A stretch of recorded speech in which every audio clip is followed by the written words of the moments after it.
سے تینوں ہاتھ ڈالیا گیا، میرے سر کو چادر اتاری گئی، میرے بال کھینچی گئی، مجھے ذوق کوب کیا گیا، موبائل نیچے کر لو، زیور اور پیسہ لے گئے، موبائل نیچے میرے گھر کو توڑا گیا، تھوڑا سا پرن کر چوری شہر سیال یار بھائی موبائل پیچھے کر دیکھا کہ میرے گھر کا انہوں نے کیا شکل کیا۔ میں سیشن کورٹ سے اپیل کرنے آئی ہوں کہ مجھے انصاف چاہیے، مجھے آگے بھی انصاف نہیں تھا ملا، میں انصاف چاہتی ہوں۔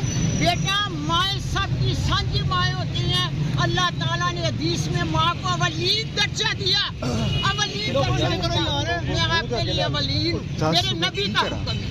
آج پھر گھر کا دروازہ رات کو توڑ کے اندر داخل ہو گئے، انہوں نے میری سے کھینچ کے پاڑا، میری بہو کے کپڑے پھاڑے۔ کیا ہے یہ، کیا ہو رہا ہے؟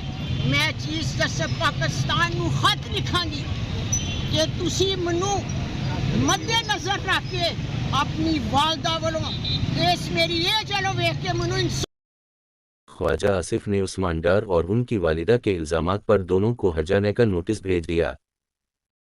عثمان ڈار اور ان کی والدہ کی جانب سے خواجہ آصف پر الزامات کے معاملے پر سابق وفاقی وزیر دفاع نے عثمان ڈار اور ان کی والدہ کو قانونی ہرجانے کا نوٹس بھیج دیا۔ خواجہ آصف کی جانب سے عثمان ڈار کو 1 ارب روپے ہرجانے کا قانونی نوٹس بھیجا گیا ہے۔ نوٹس میں نے عثمان ڈار کی والدہ ریحانہ ڈار کو بھی فقط 1 روپے ہرجانہ ادا کرنے کا حکم دیا گیا ہے۔ خواجہ آصف نے قانونی نوٹس میں 14 روز کے اندر ہرجانہ ادا کرنے کا مطالبہ کیا ہے، جبکہ نوٹس میں عثمان ڈار کی جانب سے لگائے گئے الزامات کا ذکر ہے۔ خیال رہے کہ کچھ روز پہلے عثمان ڈار کی والدہ نے الزامات لگائے تھے کہ خواجہ آصف نے 20 لوگ ان کے گھر بھیجے تھے جنہوں نے انہیں زدوکوب کیا تھا۔ عثمان ڈار نے بھی الزام عائد کیا تھا کہ پولیس ان کے گھر میں وارنٹ گرفتاری کے بغیر گھسی اور خواجہ آصف کی ایما پر ہی 9 مئی کو گھر پر حملہ کیا گیا۔